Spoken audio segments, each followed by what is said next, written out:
आपको अगर इलाके का एक नमाजी परहेजगार बंदा सलाम भेजे तो आपकी खुशी का कितना आलम होगा। अगर आपको एक मुफ्ती सलाम भेजे बंदा कितना खुश होता है। अच्छा, आप साहब अहले मोहब्बत हैं, हर एक ने किसी न किसी पीर के हाथ में हार दिया और किसी का पीर अपने मुरीद को सलाम भेजे तो मुरीद कितना खुश होगा। मेराज की शब अल्लाह ताला ने अपने हबीब को अपने करीब करके कहा, बल्लिग उम्मती का अन्निस सलाम। सोने सबसे पहले अपनी उम्मत को यह पेश कर कि अल्लाह तेरी उम्मत पर सलाम पेश फरमाता है।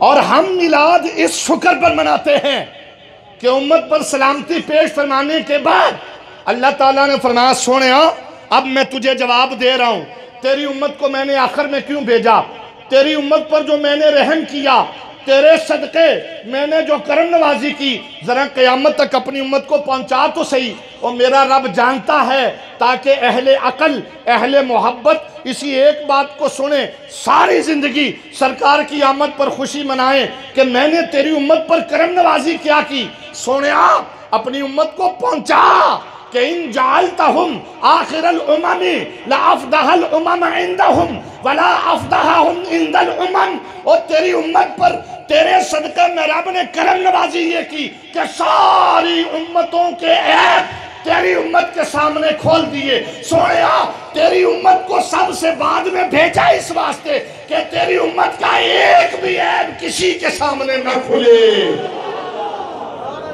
ये करम नवाजी है। तो जब इमाम जाफर से पूछा गया, सोना आया बाद में है, अंबिया में सबसे पहला नंबर कैसे है, आपने बड़े खूबसूरत अंदाज में कहा, जब रोज़े अज़ल अल्लाह ताला ने सारी रूहों को आदम अलैहिस्सलाम से लेकर क़यामत तक आने वाली को इकट्ठा फरमा के फरमाया, अलस्तु बिरब्बिकुम, और मैं तुम्हारा रब नहीं, सब खामोश। और मैं वैसे इस बात को ज़रा गौर करता हूँ कि खुदा की कसम रूहें खामोश भी इसलिए हुए होंगे कि जो मोहम्मद जवाब देंगे वही हमारा। और ये मैं अपनी तरफ से नहीं कह रहा, इमाम जाफर सादिक कहते हैं जब रब ने पूछा ना, फकाना अव्वल मुहम्मदिन सल्लल्लाहु अलैहि वसल्लम काल बला अंत रब्बुना, कहा सबसे पहले सिर्फ मोहम्मद सल्लल्लाहु अलैहि वसल्लम ने जवाब दिया कि मैला तू हमारा रब है। फिर आपसे सुना, सारी रूहों ने जवाब दिया। इमाम जाफर सादिक कहते फजा का सारा मुहम्मदी तकद्दमुल अंबिया, कहा ये वो पहला जवाब था जिसने पहले दिया, अल्लाह ने अजमत भी उसको पहले नंबर वाली अता फरमाई। अब हम उस हबीब अलैहिस्सलाम की गुलामी में आ जाएंगे ना तो अल्लाह हमें खुदा की कसम कामयाबी है कामयाबी। आखिरी 4 मिनट और आखिरी हदीस, ये जो बात है ना अहम है, सजाने वालों का भी मकसद हाल हो जाए। ये जिन दोस्त अहबाब ने इस महफिल पाक को सजाया ना, ये तो उम्मत वो उम्मत है जिस पे अल्लाह ने बड़ा रहम किया। ये आप देखें ना, ये महफिल सजी हुई है। आपने मैंने आपको हदीस सुनाई हबीब अलैहिस्सलाम की, जिक्र वाली हदीस सुनाई, अतात व इत्तिबा वाली। जो इस पर अमल करेगा, ये सजाने वाले और अमल करने वाले, अल्लाह ताला दोनों को एक जैसा सवाब अता करेगा, किसी के सवाब में कमी नहीं फरमाएगा। ये महफिल सजाने का ये मकसद, लोग कहते हैं पता नहीं क्यों सजाई है, क्यों लाइटिंग की। ओ आओ हमारे पास बैठो। ये दीन, ये रसूलुल्लाह सल्लल्लाहु अलैहि वसल्लम का दीन इतना खूबसूरत है कि जिसके सबब से कुछ सुना जाए, जब तक वो बंदा उस पर अमल करे, सबब वाले को भी अल्लाह सवाब अता फरमाता है। अब रसूलुल्लाह सल्लल्लाहु अलैहि वसल्लम की हदीस सुन ले। मेरे हबीब अलैहिस्सलाम ने मैंने पहले कहा, और ये मैं झूठ नहीं कह रहा, कि क़यामत वाले दिन जो सवाल होंगे और जो पर्चे का रिज़ल्ट होगा, रसूल पाक सल्लल्लाहु अलैहि वसल्लम ने यहाँ आउट कर दिया। अब इस हदीस को सुनिए। बंदा कहता है ये नमाज की अहमियत पर, बंदा कहता है जी नमाज नहीं पढ़ देते, वो कहते हैं जी कि क्या करें, फिर बच्चों का मामला है, पेट है, स्कूल का ख़र्चा है, आपको क्या पता। मेरे हबीब अलैहिस्सलाम ने फरमाया जो नमाज की हिफाजत करे अल्लाह उसे 5 इनाम अता फरमाता, यरफ़उ अन्हु दैक़ुल ऐश, तुझे परेशानी की ज़रूरत नहीं पड़ेगी। सोने हबीब अलैहिस्सलाम ने फरमाया तू नमाज का पाबंद हो जा, अल्लाह तेरे रिज़्क़ की सारी तंगियाँ दूर कर देगा। अब किसी बंदे से पूछो कि भाई कब्र में क्या होगा? वो कहता यार सानू की पता क्या होगा, मेरे हबीब सल्लल्लाहु अलैहि वसल्लम ने फरमाया तू मेरे करीब हो, मैं तुझे बताऊं क्या होगा।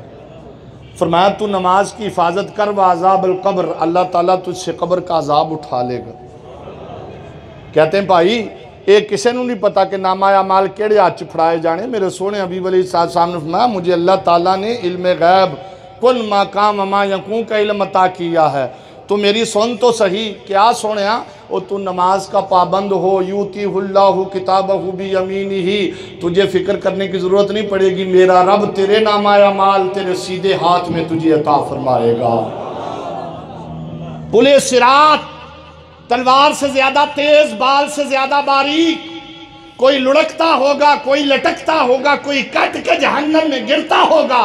मेरे हबीब अलैहिस्सलातु वस्सलाम ने फरमाया तुझे फिक्र करने की ज़रूरत नहीं, तू 5 वक्त की नमाज का पाबंद हो। वयमुर्रु अला सिरात कल बर्क़, माशर में खड़ा ज़माना देख रहा होगा, तू नमाज का पाबंद हुआ, मेरा गुलाम सच्चा हुआ, और तू तो पुले सिरात पर से बिजली की तरह गुजर जाएगा।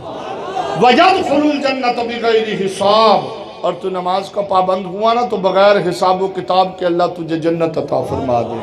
अल्लाह तबारक व तआला के हुजूर दुआ है जिन्होंने महफिल पाक को सजाया, अल्लाह उनके अमल को जो आए हम सब के अमल को कबूल फरमाए। और मौला जिस तरह तूने यहाँ इकट्ठा फरमा के अपने और अपने हबीब सल्लल्लाहु अलैहि वसल्लम के ज़िक्र की तौफीक अता फरमाई, हज बैतुल्लाह में, हरम शरीफ में और रोज़ा रसूल की ज़ियारत के लिए भी इसी तरह इकट्ठा फरमा। वमा दावा या अनिल हम्दुलिल्लाहि रब्बिल आलमीन।